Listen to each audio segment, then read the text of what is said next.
Hey, Mr. Parsons, it's the moment you've been waiting for. Here's the 5-minute test. I'm going to end this clip real quick, just in case if I keep on messing up, I have to redo this part every time, but here we go. All right, Mr. Parsons, to check. I am not cheating during this test. Wish me luck, and here we go.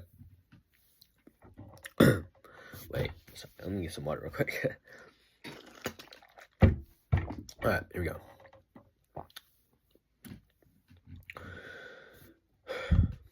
History. Try to get a history from those around. Mechanism of the incident/injury, previous medical history, and current medications and allergies. Observation. When running onto the athlete, put on gloves. Environmental factors include weather, field hazards, and equipment. Body position. When arm raised are above the head, that may indicate spinal cord injury. Severe bleeding, gross deformities, and skin color. When check for consciousness. If unconscious, send someone to activate EMS and note the time. Primary assessment. Do not remove the helmet. Check for obvious signs of life. Look, listen, and feel for breath for 10 seconds. And get the AED. One rescue should have a ratio of compression of 30 compressions to 2 breaths and 100 to 100 compressions per minute. The second rescue should have a ratio, also another ratio of 30 compressions to 2 breaths, and switch when AED starts analyzing them. You should call 911 and resume CPR.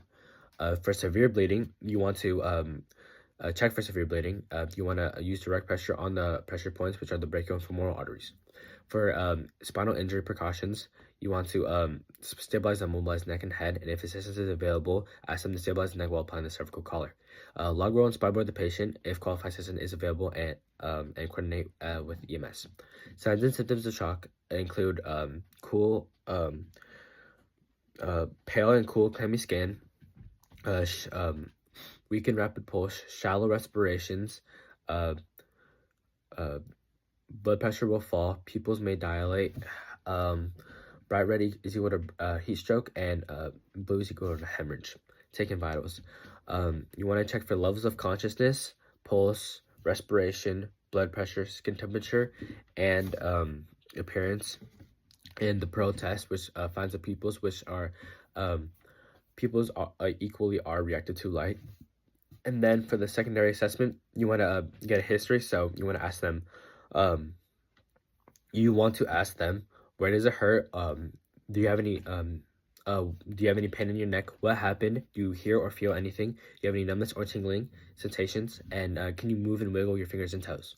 For the orientation, you want to ask them who, when, where, and what were you doing?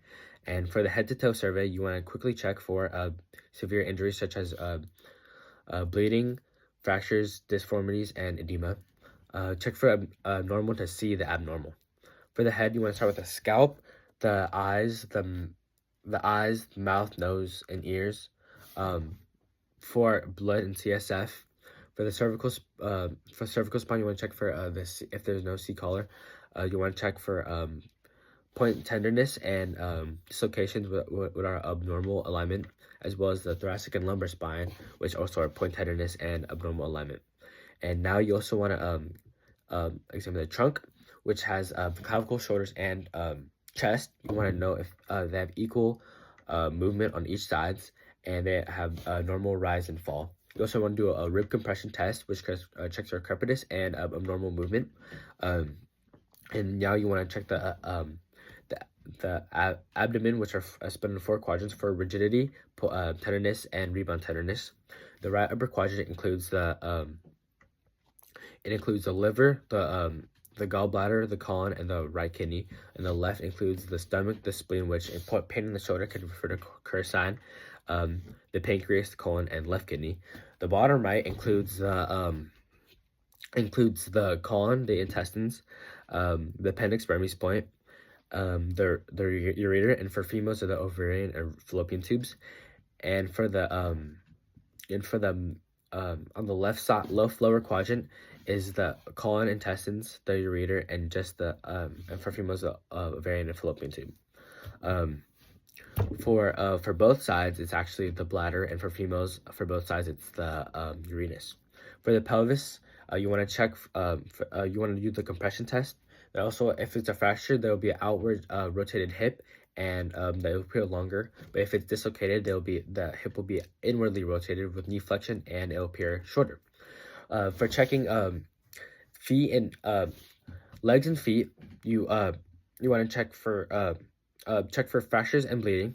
You also want to check for dorsal pedal and posterior tibial pulse bilaterally. You want to check motor response through dorsi and plantar flex feet bilaterally. And if unconscious, scratch their feet if as the Babinski's test. If big toe is extended and the rest are splayed, that can indicate upper motor neuron lesion.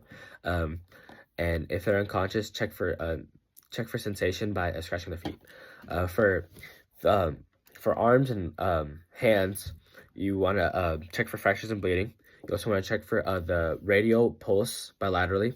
You want to check for motor response through squeezing the fingers bilaterally, and if they're check for sensation if unconscious by scratching their palm. You want to retake the vitals, which are levels of consciousness, pulse, respirations, blood pressure, skin temperature and appearance, and the Pearl test. This concludes the primary and secondary assessment. I now have a deeper understanding of the specific injury. I will maintain the airway and resume CPR and CPR with chest compressions and rescue rest until relieved by medical professionals. I will control bleeding, splint fractures, treat for shock, track vitals every 5 minutes, and monitor consciousness constantly. I will then refer to my patient to a physician as needed. Oh, yes, Mr. Parsons, let's go. I think I got it all. I'm so glad. No offense, I'm so glad I got it out of the way. Thank you so much.